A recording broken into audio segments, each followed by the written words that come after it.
Rabbi Lion by James Platt. The clock of the Jewish quarter of Prague moves in the opposite direction to its brethren of the Christian town, yet each in its own way arrives second by second at the same inexorable facts of time. It was an hour short of midnight by both baptized and unbaptized reckoning. A misty rain was falling and mingled with the mist that rose from the river. Black obscure clouds veiled the face of the moon. Thunder roared at intervals. A flash of lightning that lifted momentarily the edge of the darkness revealed nothing kindlier than a gibbet. Dead bones that once had lived were creaking in its chains. The flesh had taken wing, the fowls of the air knew whither. Another flash showed a living man who crouched, smothered up in a cloak at the foot of the unsightly tree. This unhappy outlaw, if he dared seek no choicer shelter, was, perhaps, even more to be pitied than his brother above. Whatever his reason, he made no motion in the direction of a light that shone afar and presaged warmth and shelter. It was an inn. Its occupants concern us. They consisted of a company of half a dozen youths that had palpably imbibed both long and deep. Their carouse, however, was drawing to an end. The landlord hovered near, cogitating over his bill, and yet with an ear to the conversation of his guests, lest haply he might catch some word. In this he was unsuccessful, and no wonder. The language they spoke was not only foreign to the landlord, but was that one of all others of which the angels themselves are traditionally supposed to be ignorant. In a word, it was Chaldee. But how did these youngsters come to speak in the secret language of Kabbalah? The reason is not far to seek.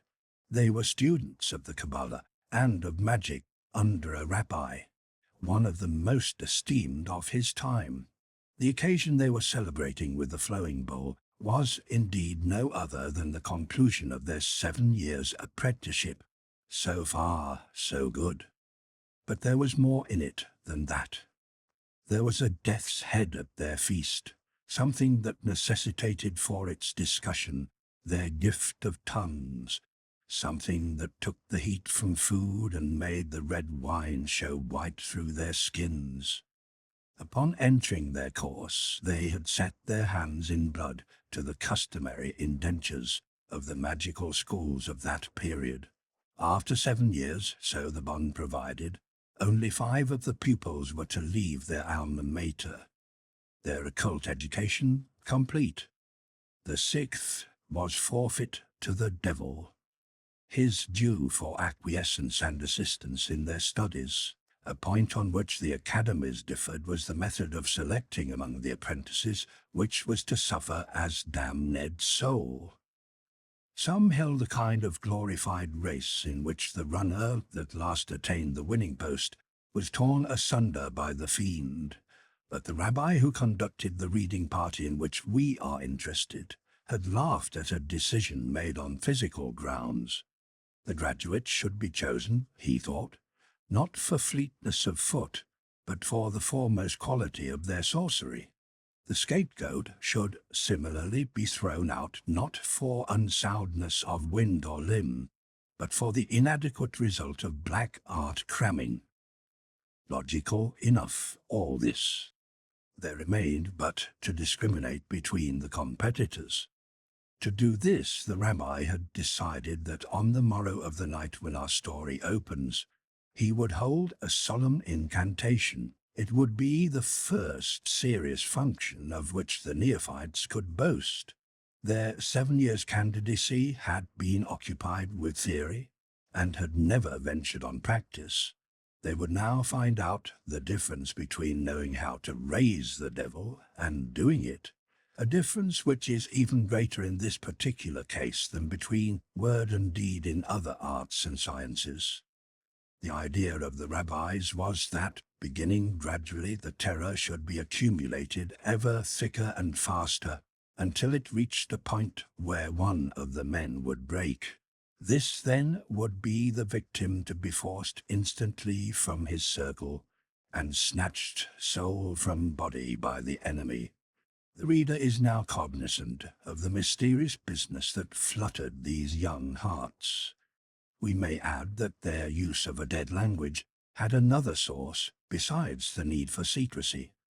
No two of these ill-fated ones were natives of the same country.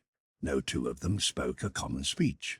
Such was the cosmopolitan fame of the rabbi at whose feet they sat, that he could pick his lads from Arctica to Cancer. We have already remarked that the supper drew to an end. The six had tried their manfulest to drown care, that they had found it impossible to get rightly drunk in the shadow of death and of hell. With despair for their toastmaster, they drank every time the health of the five, and thought the more that they spoke no word of the eternal ruin of the sixth. The ruthless wretch outside was less to be pitied than these. They had discussed without hope every loophole of escape, and hopeless, rejected all. There was nothing for it now but to return home. The rabbi would never have allowed them out so late on any less momentous eve, but he had no fear of losing them, now they had run out their course of lessons. He had done his part, they had received their consideration. Trust him to look after his own, that keeps the tally of the damned. The reckoning had been adjusted to the satisfaction of the landlord by the chairman of the feast. That youth, who was apparently a Bohemian by birth, now led his companions out of the house, which one of them was never to re-enter, and each turned back to look at it, uncertain to what tune beggarly fortune next might dance. They proceeded in the direction of the gallows we have already alluded to. Rain was still falling. The outlaw had disappeared, but will turn up later in our path. As they approached the grisly standard, even the seasoned nerves of the sorcerers were troubled at the sight of its charge. They would have turned aside but for the Bohemian, who sturdily harangued them on their cowardice. "The devil walk arm in arm with you. Is this the way you stand to your guns at the sight of a gutted envelope, of a cast peas cod, you that are due in but a few hours' space to outfront the root of all evil? I tell you the pit is digging deep for him that shows such favour then. But my liver is of another colour. What fear a sloughed garment, and more rags than ribbons at that? Why, I only have to set my hand to it." The incident ended in a manner entirely unforeseen. The Bohemian had barely touched the corpse when it dropped on his shoulders. At this the other sorcerers, shod with fear, incontinently fled. The Bohemian stood his ground for only a moment. It had been in his mind that the thing would fall to pieces, but when he felt a burning breath and the bony arms closing round his throat, his brave soul shrunk like the kernel of a nut, and rattled against his sides. With the horrible revenant ever tightening its grasp, the Bohemian started to flee. In doing this, he followed in the footsteps of his companions, who made their way back to the tavern. The landlord was in the act of putting up his shutters when his late guest tumultuously helter-skeltered to his door, and shrieked for immediate rations of strong waters. Nothing loath, he planted them again at his tables, and exchanged their solids for his fluids. At this juncture the Bohemian appeared alone, but sweating to the very palms. He steadied himself against the wall, and drank off the landlord's proffer at a gulp. "Your healths," cried out a mocking voice from the very midst of the convives. The Bohemian dropped his glass with a crash that sowed its fragments wide. There was a stranger sitting in the midst of their company, and drinking as if one of themselves. No one had seen him enter. The host appeared as much at a loss as they were, but the unknown being obviously a man of mortal mould, the Bohemian soon recovered his wits. He challenged the unbidden guest. "Who are you, and why do you drink to me?" The stranger rose to his full height, which was more than common tall. We repeat that none of those present knew him, but to continue our practice of dealing fairly with the reader, we identify him with the outlaw with whom we commenced our story, huddled up at the feet of justice. This understood, we record the stranger's speech. "Walls have ears, and if you would know me, you must breathe the outer air. As to my drinking to your health between man and man, do you not look as if you needed it?" The obvious truth of this remark was only fuel to the Bohemian's fire. The more anxious on that account to know who the mysterious one was, he signed to his companions to come outside.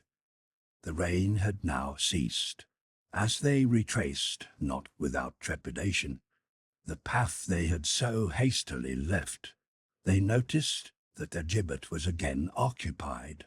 But no one dared to ask the Bohemian how he had got rid of his unwelcome visitant.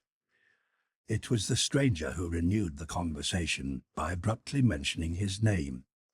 "I am Iron Harquin." His hearers started. They had expected nothing like this. It was a name proscribed, and upon which a heavy price was set. It was the name of the comrade, still at large, of him that shook a leg on the gallows. But Iron Harquin knew that these men were nothing to be feared.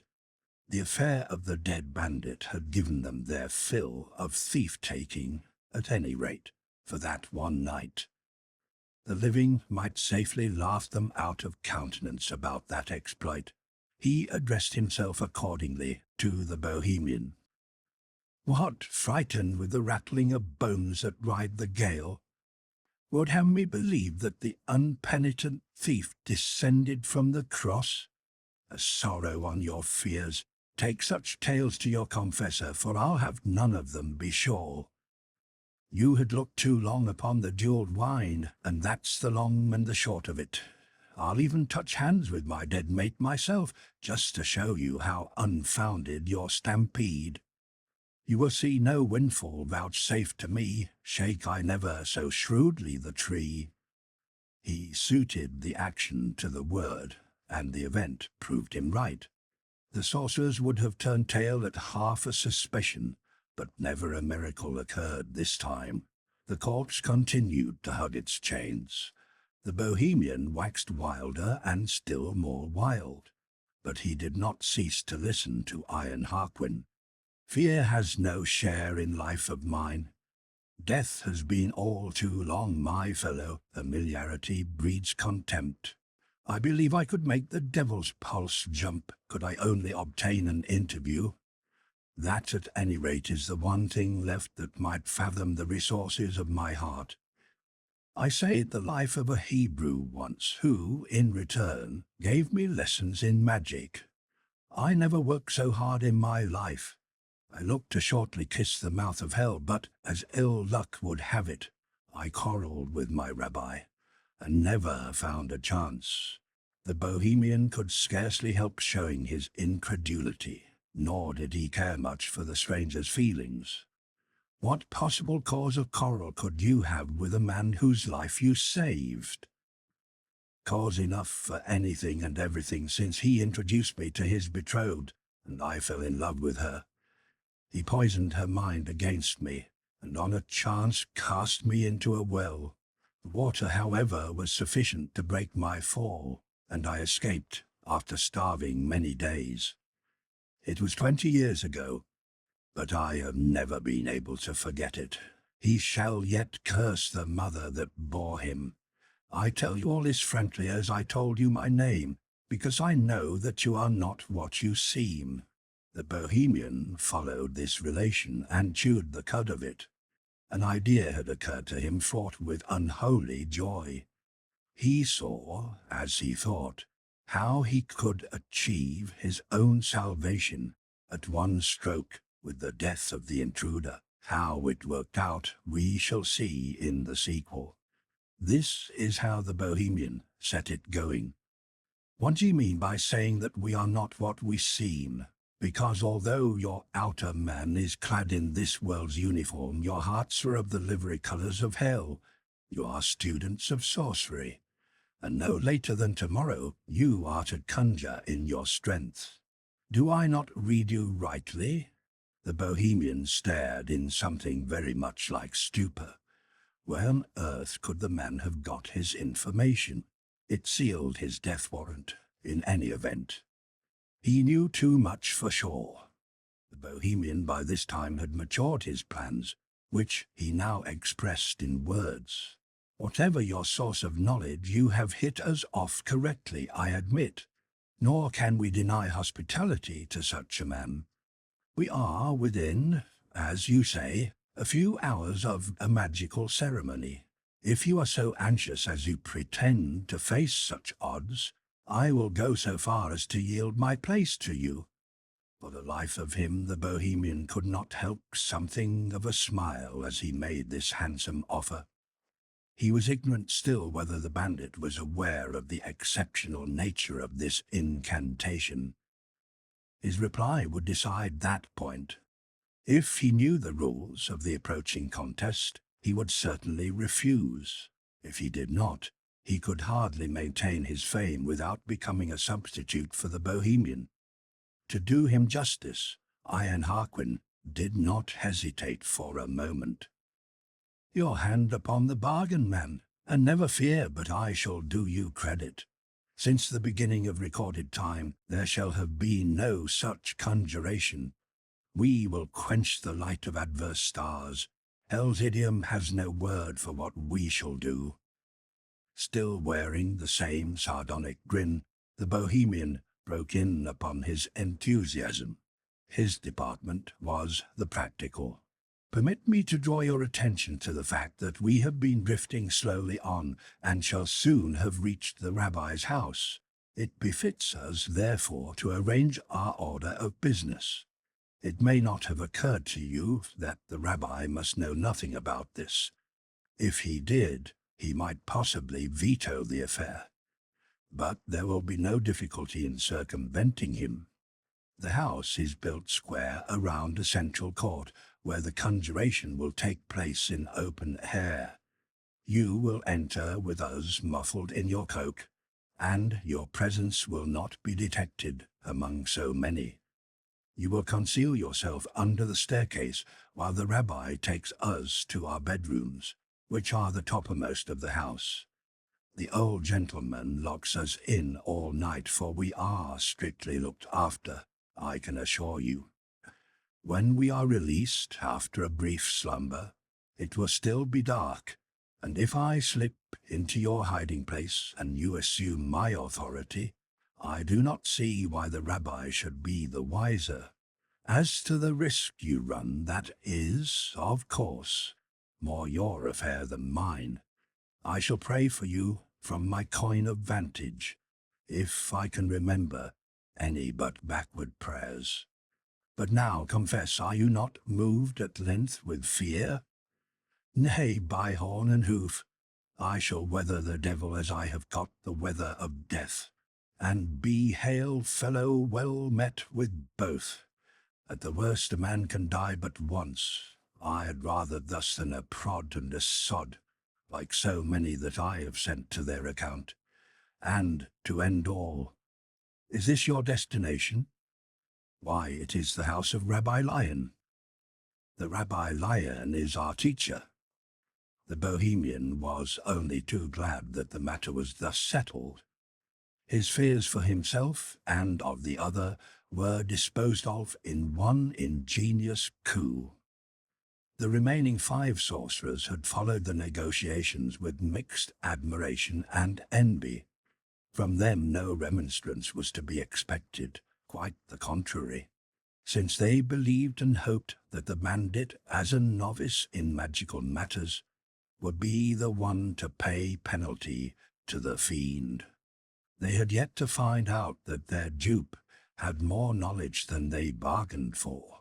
Meanwhile, the Bohemian has knocked at the door. From within there comes a clangor of molten Mars. The door is opened, and the rabbi appears. His pupils enter in as much of a hustle as possible, allowing Iron Harquin to conceal himself as arranged. The students file upstairs to be disposed of by their tutor, who will presently return alone. During this absence of the rabbi, Iron Harquin took by the forelock the opportunity of looking around. The courtyard itself was bare. The lofty walls of the house built it in on all four sides. Under the roof, half a dozen windows seemed to indicate the garrets of as many students. On the level of the ground there was nothing but two doors to break the monotonous courses of stone. One of these massive portals was that of the street through which Iron Harquin had entered. The other, which faced it on the opposite side, had been left ajar by the rabbi. It was, of a certainty, the passageway to his sanctum. The bandit approached it and looked through. A mighty chamber lay behind. The light which streamed from it into the courtyard was engendered by a central lamp, one of the sort which are traditionally reputed to burn with an everlasting flame. From the ceiling hung stuffed reptiles and other grotesques that seemed to shiver in the current of fresh air. Tables conveniently disposed for work were loaded with books and manuscripts. Every available niche and nook was piled with tools of necromancy that the bandit had no time to identify. Hearing the steps of the rabbi descending, he slipped to his covert just in time. The ancient Israelite re-entered his studio and slammed the door behind him. The wondrous light was thus extinguished, and the courtyard plunged in darkness. But not for long. The outlaw had scarcely disposed himself for sleep. Better quarters this than the gibbet's foot. When the door was again thrown wide, he looked in the expectation of seeing once more the rabbi's workroom, but to his utter surprise and consternation, it was a different room altogether, though indisputably the self-same door. This time it was a lady's boudoir that was revealed, of immense size, imperially furnished, 1,000 mirrors flashing back its chandeliers. There was no trace of the rabbi who had just entered that very door. Instead, a beautiful girl of about 20 summers glided out to the cooling breeze. Had it not been for her, Iron Harquin would have been dumbfounded at the inexplicable shift of rooms. But the moment he set eyes on her, so much greater a surprise beset him that it drove all other out of mind. It was the woman of whom he had spoken to the Bohemian, the woman who had cut friendship and all but wrought his death, the woman whom he still loved. He strode forth without a second thought. "It is her very self," he cried. The girl smiled at him as in recognition. Not the least surprise did she show at this strange meeting.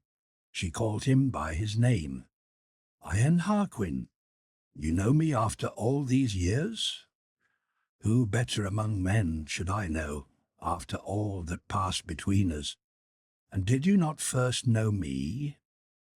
That is not the same thing. I am 20 years older, but you, I can hardly believe my eyes, are the girl of 20 years ago. Has time, too, been fooled by those eyes of yours, which I have often said would split a lover's coffin? Believe me, my friend, time's ravages are here, as surely as that you will never see them. It is your love now, as ever, that blinds your eyes and drapes a faded woman in your poetry. When I am dead and my body an ordinary for worms, you will see me still in fancy's eye, just the girl you see me now, and by the same token you, that speak of being 20 years older, are in my eyes the brave and innocent boy, whose lips were once my food. Then you loved me all the time, after all. At that age, what did I know of love, or loathing? But the rabbi, "He is old," she cried, "past passion. Ah, Harquin, you would not know him now. I cannot make it out that you are still sweet and 20. Here is a waist would warm the arm of death. You are, if anything, lovelier, transfigured, haloed. You would hurry the pace of a star. Tell me true now, is it not some elixir of the rabbis that has pinnacled you beyond the teeth of time?" She laughed. "Elixir of his? Why, he would swallow it himself, and to prove how little I lean on him, you may kill him if you will." "An assassination?" gasped the bandit. "The man knows no sword play." He was thinking as he spoke of the primitive device by which his rival had once tried to get rid of him. "Adieu," returned the Jewess, "for if he knows no sword play, he can measure swords with steel they forge below. You are a tall man of your hands when knives are stripping, but at his trade you are the rabbi's fool. You will need all you know to join issue with him in ceremonial of magic. No later than this morning must you pit your strength against him, for to that you were decoyed hither." "Decoyed? I came of my own free will, for an adventure to my mind. The story is worth telling. I was dying for a sensation, so I decided to cut down a comrade and give him a more decent sepulchre than a gizzard. I had just got his corpse in safety to the ground when I heard a confusion of coming footsteps. Fearing it might be noticed that the gibbet was naked, I swung myself into the chains. I knew from their conversation they were magical students that had passed.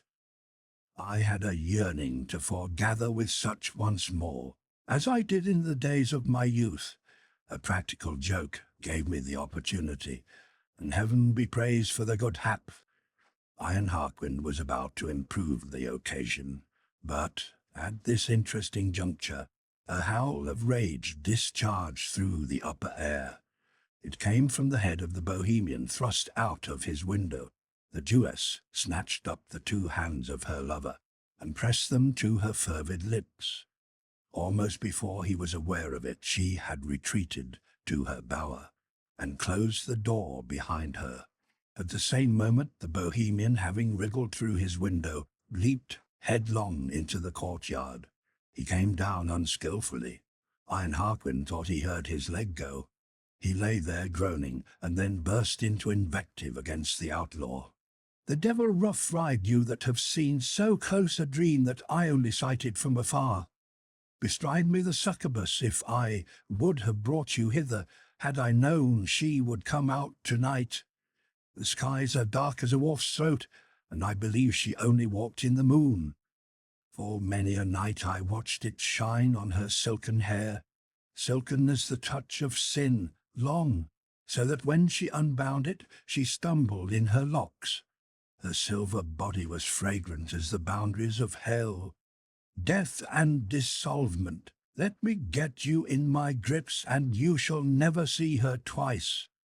Help me to my feet and unfold your blade, and then bite on what prayers you know." The bandit surveyed this unexpected rival with something very much like fellow feeling. Then he voiced the question that was uppermost in him. "How old did you suppose her?" "How old? What do I care how old? Old enough to be loved and to love." "How old did you suppose her?" "If you insist on it, I suppose she wears some 20 years, and a queenly garment day." "What, 20 years in your sight also? Why, I tell you, this very girl is the one of whom I spoke to you, that I loved 20 years ago." "You lie, by the father of lies." The bandit clasped his hand to hilt, and as instantly snatched it away. "I fight with no cripple," he hissed in his teeth. "But you shall hear from herself God's truth." So saying, he ran his great strength against that door. Twice and thrice he rammed it. It did not flinch. He went back a few steps to acquire a fresh impetus, but before he could return to the attack it flew abruptly open, as if moved by some hidden spring. Iron Harquin uttered an astonished cry. The boudoir was no longer there. The mysterious chamber had undergone another protean change. To speak more by the book, there was no longer any chamber. The door framed nothing but blackest darkness. Neither ceiling, nor walls, nor floor could be distinguished. By this time the Bohemian had struggled to his feet, and now hobbled in the direction of the door. "Back! Back!" cried the bandit. "This is no place for you, nor for any Christian man. The foundations of this house are laid in hell. Back! Back! As you value your infinite soul. To heel!" shrieked the Bohemian, and he whipped out his sword. "Lest I strike you in the place where you live. This is my hour, and you shall not be the only one to take her between your hands." Before Harquin could forestall him, he had leaped the grinning door and disappeared in enigmatical gloom. He was scarcely lost to sight when a shriek rang out, beyond conception awful. It was his death note. The whole air curdled. Iron Harquin fell upon his knees. What grimmest of riddles the victim solved, no man shall ever know. His body, even as his soul, was lost in that abysmal horror. For a while Harquin gazed at it and saw no sign, nor heard what could be called a sound. It was a grave that gave up no dead. At last the outlaw rose and crossed himself, and closed the door upon its secret. Withdrawn to his corner, he set himself to think what monstrous enigma couched behind there. The worst of it was that it threw still more suspicion on the woman. But was she a woman at all? In his wanderings across Europe from sea to sea, he had never lost the Jewess out of mind. Whenever it was possible to acquire later news of her, he spared no pains to do so. But the gossip through which alone at such a distance he could keep himself in touch with her circumstances was always vague and even contradictory. He had been circumstantially assured of her death, and as circumstantially undeceived. But now he began to wonder if that report might have had foundation. To assume that upon losing her the rabbi had supplied her place with a familiar, culled from the females of the pit, would explain nearly all that he had seen. Was it woman or nightmare that couched behind there? He had arrived at no decision when the door again flew open, and he stretched out his head for the next development. But the panoramic capacity of the door seemed, for the time being, to have played itself out. The view was only the old one of the laboratory, out of which the rabbi stepped. He was loaded with apparatus of ceremonial magic. He deposited it upon the ground. He closed the wonder-working door. His next step was to trace out two enormous circles, one within the other. The outer one embraced the whole area of the courtyard. The other one ran inside it at a distance of about a yard all round. Between the circumferences of these two circles he inscribed 7 smaller ones at equal distances apart. The outlaw, who, though disappointed at the drying up of the resources of the door, watched all these proceedings with attention, perceived that the 7 circles were intended, one each, for the rabbi and his 6 attendants. He concluded that the ill-starred Bohemian, as having been undoubtedly cock of the school, would be assigned one of the 2 circles next the master, which was precisely the post Iron Harquin would have chosen. He was in some doubt, however, as to whether there might or might not be a miscarriage when the bedroom was found to be unaccountably empty. Fortunately, the rabbi, after placing a pan of living coal in each circle, went upstairs to unlock each door, and came down again at once without opening any. This may have been intended to allow time for his disciples to dress, but he bore as well the air of one having forgotten something, and ran as fast as his years would permit him to that door of doors. The outlaw noted, as the rabbi passed through, that it was the boudoir this time visible. Apparently the thing worked round in a cycle. The rabbi emerged again almost at once with a look of considerable relief.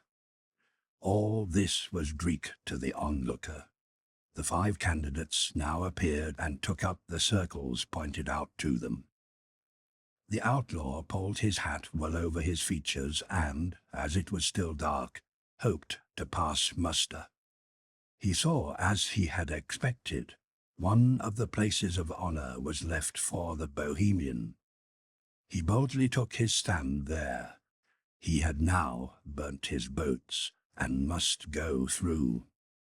The rabbi had not yet syllabled a word, reserving his strength for the strain to come. He silently divided among his assistants the remainder of what he had brought out of his storeroom.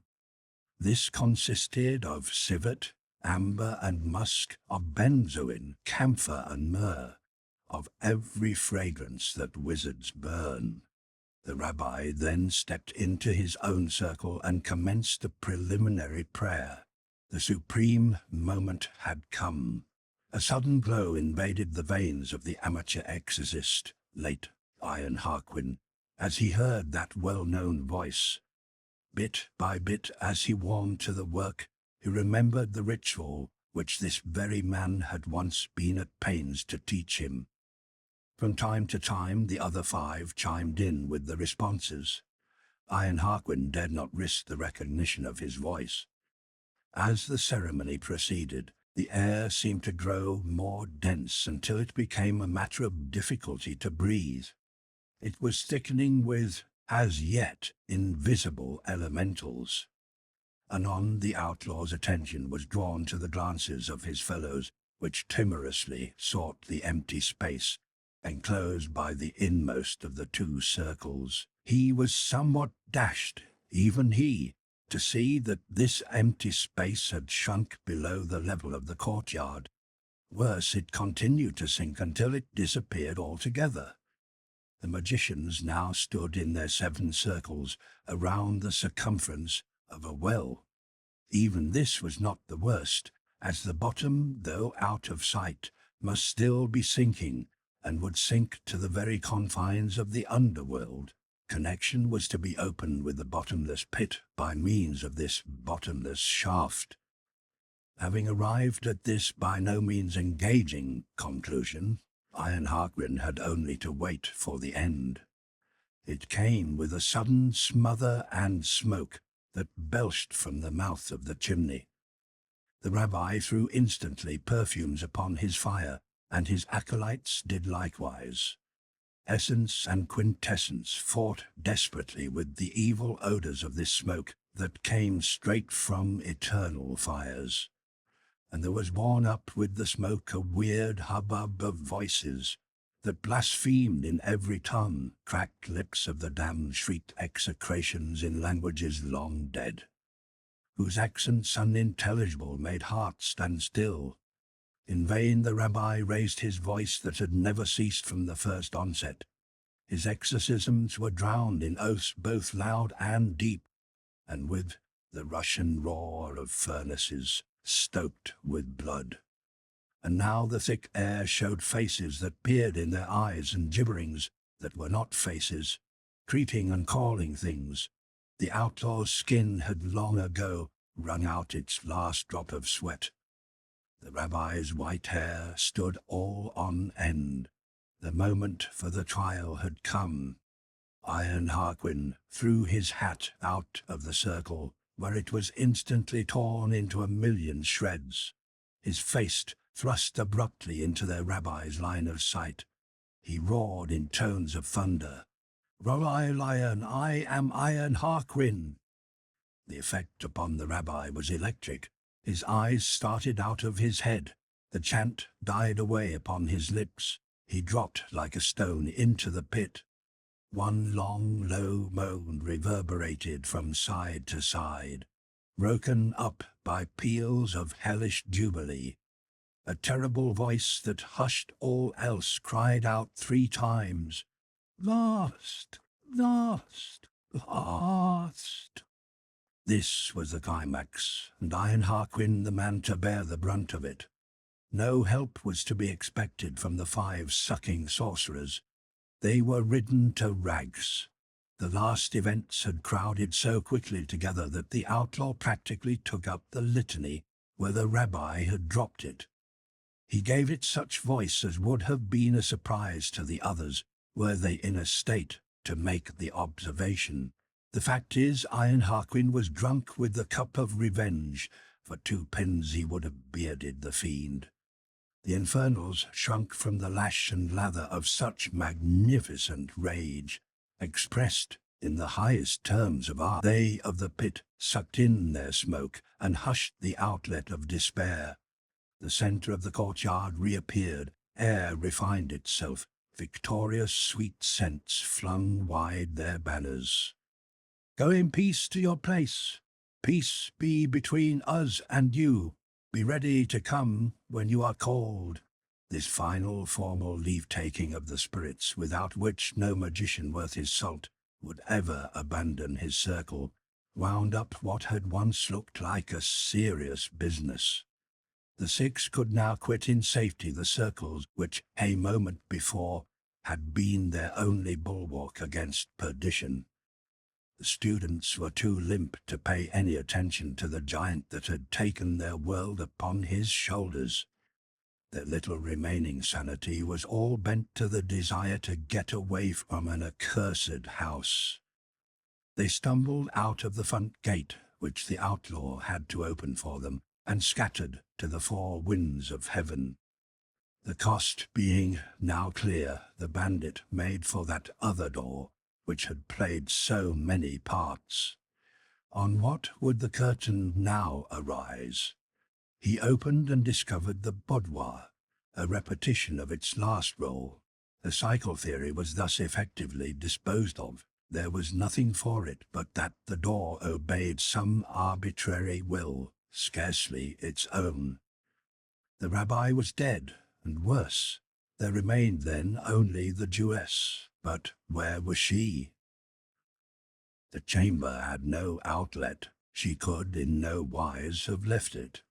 Our hero ransacked every corner. He upset and set up and upset again every priceless piece of furniture, tore down silk and satin, and threw jewels underfoot. Round beneath his heel the command of armies and the price of the honor of queens. At last his eye was arrested by a common glass bottle. He was fascinated by it. He held it to the light. He all but dropped it. It contained the object of his search. Yes, there was no doubt now of the death of his former love. No doubt but that the rabbi's diabolical art and craft had replaced her by a familiar spirit. This was the receptacle in which he confined the familiar at seasons when he was not in need of her.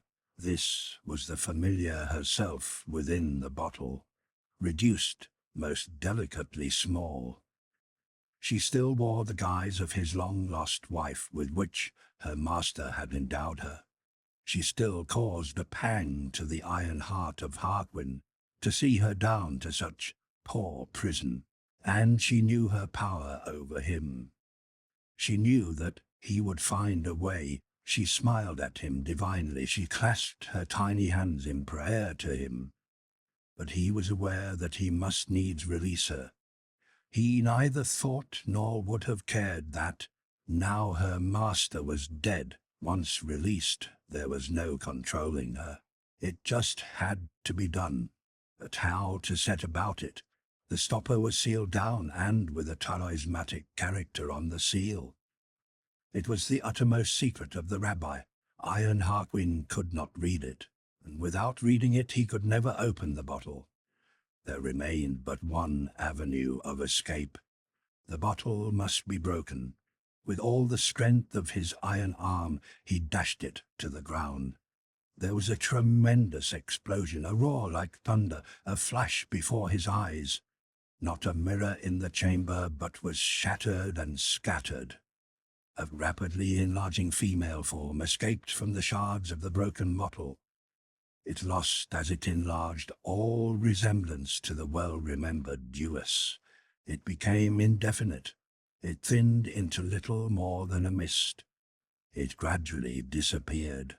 Yet as the last waft of it brushed his face, the passionate lover thought he felt once more his sweetheart's lips.